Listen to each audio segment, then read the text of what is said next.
I hate racism, but I love colorblindness. I hate homophobia, and I love compassion and acceptance. I love liberals. And I hate conservatives. It's just so simple, isn't it? Perhaps for some, the simple binary is a comfort zone, a place where rational and thoughtful discussion is not often required, a place where understanding seems simple and easy.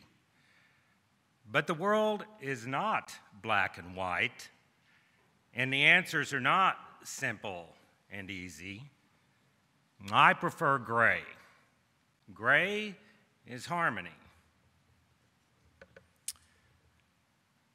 As I speak, you listen to words. Words give us art, and words give us education. Words give us love, and words give us hate. I wonder as I stand here today, will I offend you with my words? Will I inspire? Educate? Will I succeed? Fail? It's all contingent on these words. For the few of us who actually think before we speak, a talent I've yet to totally master, we find ourselves more often backtracking, taking back our words, apologizing, rephrasing. Why is it that we cannot always express how we feel? Is it our limited vocabularies? Maybe. Fear of English teachers? The grammar Nazis, maybe? Maybe.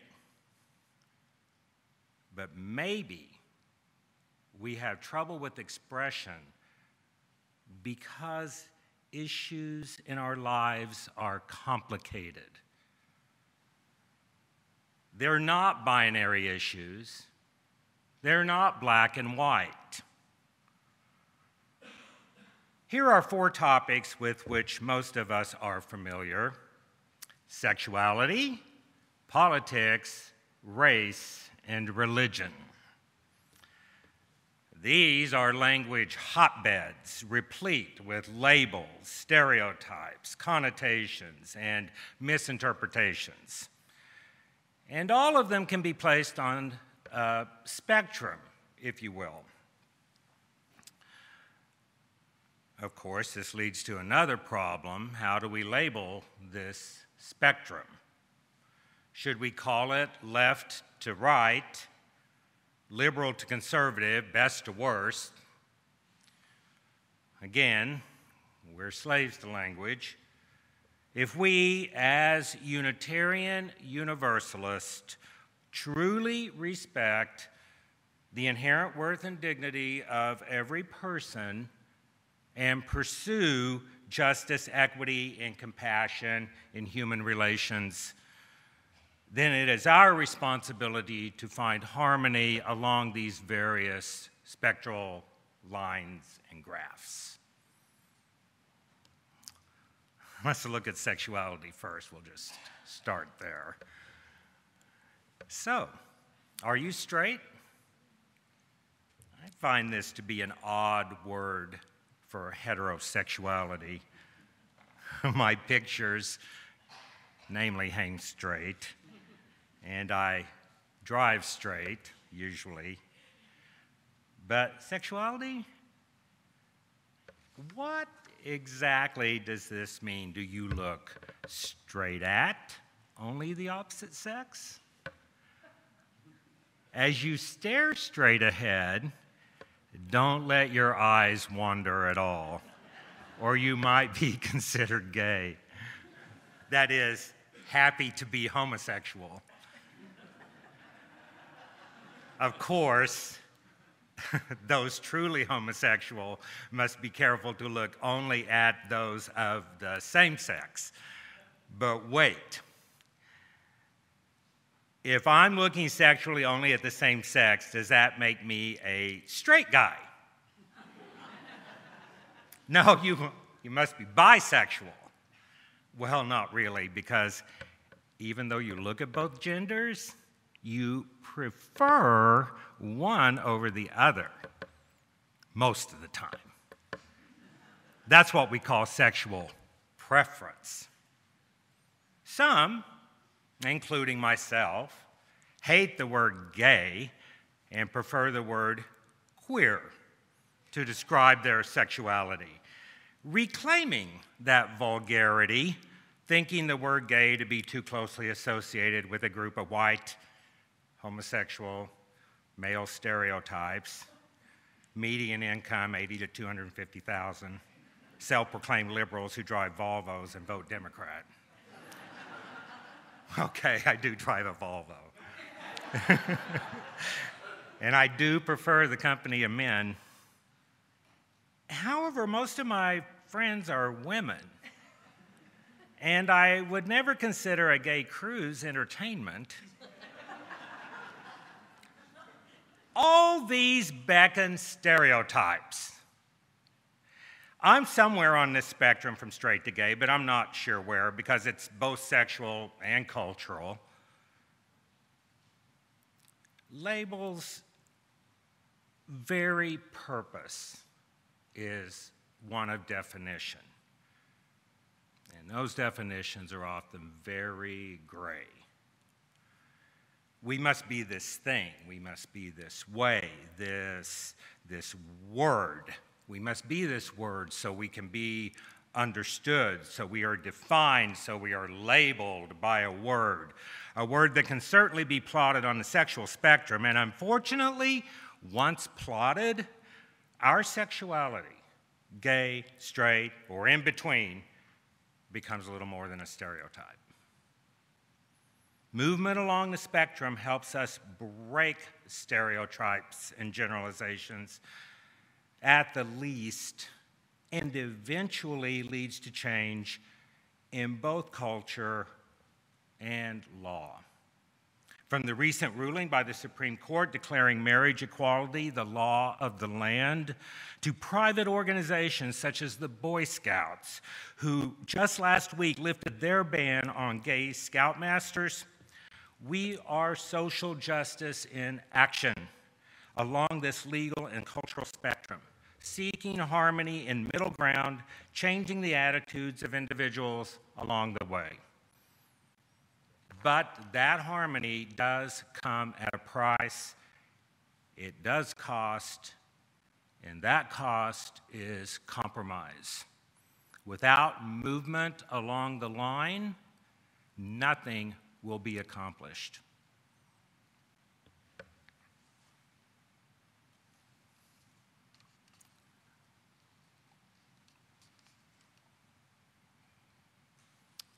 Speaking of very liberal Democrats, we went to the Bernie Sanders rally last night. Do you ever want to discuss politics? But just can't, because it's so contentious. Did someone offend you last month? Last week? Yesterday? By stating, in words of course, an opinion you found simply unacceptable? Were those the words of a Republican? A Democrat? An independent? A communist? A socialist? Or was their political loyalty just hard to peg? When and if you discuss politics, are your words chosen carefully for neutrality? Is neutrality even possible? I should think it's in political language where we might find the most manipulative and despicable rhetoric. Just ask a pollster about universal health care or Obamacare. They're not quite the same. They're not quite the same because of the wording. Universal health care polls better than Obamacare. Much better. It might be more accurate description to associate political harmony with what is commonly called compromise. Why? Because I don't think any of us are 100% Democrat or 100% Republican or 100% independent or 100% anything. I find myself voting along the same party lines, as most of us probably do. However, rarely, if ever, have I found a candidate, a referendum, an issue with which I agree 100%. Nonetheless, most of us register with a party when we register to vote. Why? How many Democrats can name the basic tenets of the Democratic platform? How many Republicans or independents can name theirs? Yes, we get the general idea, but rhetoric lights the fires of politics. Liberal versus conservative, tolerant versus intolerant, rich versus poor. These blatant binaries are ironically intolerant. As they allow no thought, they are little more than cliches. And the list of cliches goes on and never stops. Take pause, give thought, and you'll find yourself between the binaries, and hopefully yourself a little more tolerant. One thing is certain. There's not one political label you use, wear more proudly than that of activist, the very label that calls us to pursue our fifth principle, the right of conscience and the use of the democratic process within our congregations and in society at large. Wherever you find yourself on the political plot line, pursue this principle by neutralizing harsh language, understanding your opponent, and employing words of reason and neutrality that help us move to a place of harmony on the political spectrum.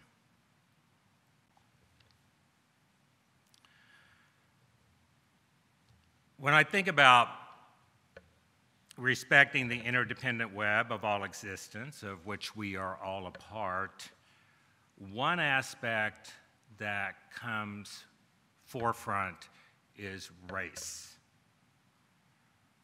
Partly out of curiosity, and partly because I dreamed I was a Viking, I recently had a DNA test, an analysis, only to discover from Neanderthal forward that I do indeed have Danish DNA. So now I know. I'm Danish. And last time I checked in the shower, I'm male. I'm also a little Bulgarian, which was kind of strange. I think I'm Caucasian. Oh, that's my race. Yeah, Caucasian, also known as white. But that's just a word, right? Just like black or Asian, or, as some might check on the form, other, because the none of your damn business box seems to be missing. Ironically, none of us is completely white or black or brown.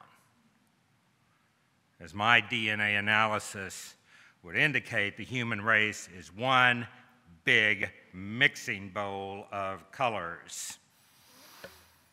A harmony, if you will. And while we might divide ourselves by race, color, ethnicity, and any number of other definitions and distinctions. In the end, we're all in the genetic pool together. The vocabulary of race can be found everywhere. From the speeches of Frederick Douglass to Abraham Lincoln, from Martin Luther King to Malcolm X, from the satirical writings and the dripping tongue of Mark Twain's Huckleberry Finn to the tear-wrenching To Kill a Mockingbird, from the streets of New York to the courtrooms of justice, so many racial issues are about words. Words based on appearance, not character. Words based on color. Words from literature. Words from speeches. Words from the street. Words we're taught as children and words we learned yesterday. Race is every bit as complicated as sexuality and politics, and we must accept that we are all, at least genetically, easy to peg on the race spectrum, but culturally, personally, socially, that is a conundrum of gray. I'll recall during one of the many recent horrifying, racially motivated acts of terror in our nation, we were asked to ponder a simple question: are you racist? Now, I struggled with this. The politically correct answer seems to be, why, yes, we're all racist. And that's where we start, by admitting our culture, perhaps our biology, inherently makes us racist. But I could not sit still on the spectrum, thinking, well, if I am conscious of racism, I can consciously fight it, resist it. Oh, but there's the catch: admitting to it. I found myself in a very, very gray area on this one. Again, the spectrum of racism is a very long one, and as you use, if we truly do respect the web of all existence, then surely we must accept the harmonic blending of colors and ideas, as literature and history teach us the lessons we need to learn and the lessons that we so desperately seek. Now, as Unitarian Universalists, we might think we have one up on the religious spectrum. After all, where in any one gathering of people in a building on Sunday morning in America could we find a wider spectrum of beliefs? But we don't. While sexual, political, and racial spectrums are often defined by evidence and facts, religion, by its very nature, is defined by belief. And belief is so gray that it's white. We all share 7 broad principles. Some of us are Christians. Some of us are atheists. Some of us are humanist. Some of us are Buddhist.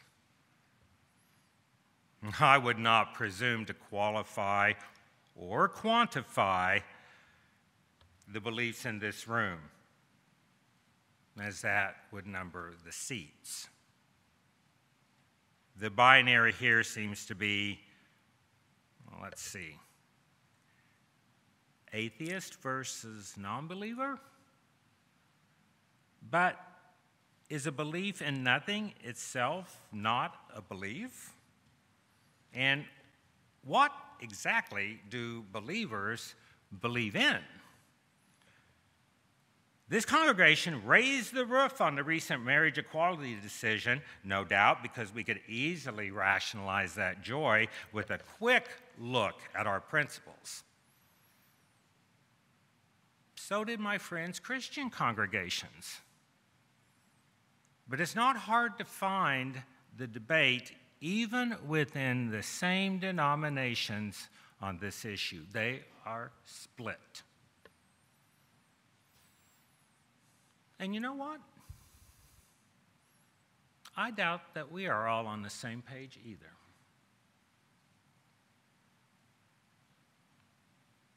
And that is the revelation of jumping off the binary and onto the spectrum where we can move, exercise our brains a little, and warm our hearts. We have a choice where we sit on these various spectrums.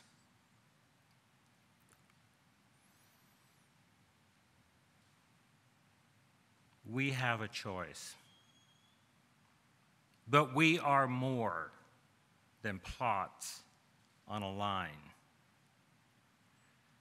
The world is not black and white. It is up to us to pursue the gray, where harmony, sleeping somewhere in the middle of all spectrums, begs us to move away from the binary toward compassion and understanding.